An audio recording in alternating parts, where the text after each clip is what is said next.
I've been looking for the perfect mirrorless camera for years. The perfect combination of image quality, control, and compact size in a no-compromise package. I think I might have found it. This is Fujifilm's new X-T1 camera. The new $1,300 X-T1 takes everything Fujifilm has learned from its earlier models and adds some new things to make it the company's most interesting camera yet. The X-T1 features an all-new interchangeable lens design, complete with a litany of control dials and customizable function buttons. The X-T1 is Fujifilm's first weather-sealed camera, and though it doesn't have the same heft and gravitas of a full-frame DSLR, it is really well built and feels solid when you hold it. It's die-cast metal like a real camera should be, and it's covered in a grippy rubber everywhere your fingers touch. The control dials, all 5 in total, have a more intuitive layout than Fujifilm's prior cameras, and there are 6 function buttons that are fully customizable, including one on the front of the camera that lands directly under my middle finger. I've got that set to change my focus points, but there's a half dozen other functions that it can be set to. There are many little things on the X-T1 that appeal to seasoned photographers, such as the physical switches to change metering or drive modes, or the dedicated dial for changing ISOs. All of them are designed to keep you out of on-screen menus and focused on your subject. Other Fujifilm cameras have taken the look of a classic rangefinder, but the X-T1 looks more like a miniature SLR. That's because of the massive hump in the middle of the camera that houses its brand new electronic viewfinder. Electronic viewfinders have typically taken a backseat to traditional optical viewfinders, but one look at the X-T1s will change even the most die-hard SLR shooter's opinion. It's positively massive, has an incredibly high resolution, and according to Fujifilm has 1/10 the lag of prior viewfinders.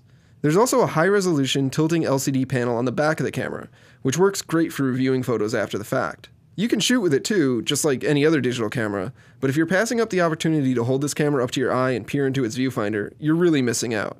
Autofocus on the X-T1 is lightning quick. It's easily one of the fastest mirrorless cameras I've ever used, and Fuji claims that its 0.08 second lock time is the world's fastest.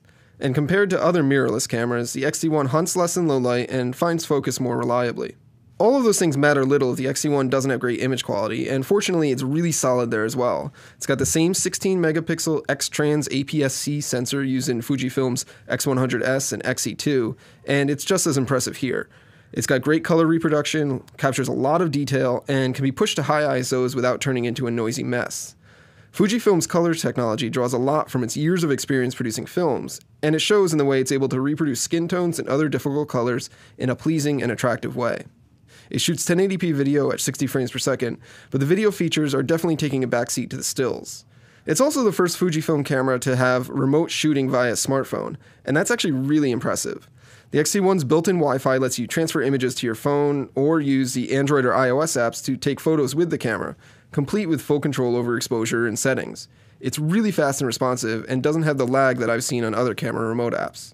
I tested the X-T1 with Fujifilm's 18 to 55mm kit lens and a couple of its faster primes, the 35mm 1.4 and the 27mm 2.8 pancake. All of these lenses are made of metal and have a higher level of build quality than is typically found on mirrorless cameras. That isn't to say there aren't some nagging things on the X-T1 that I'm really not a huge fan of. The 4-way buttons on the back of the camera are small and fiddly, and the rear control dial can be really hard to use when you have the camera up to your eye. It also suffers from pretty poor battery life, a common problem with mirrorless cameras. But when looked at as a whole in the grand scheme of things, those are pretty minor complaints, and they don't take away from the overall package.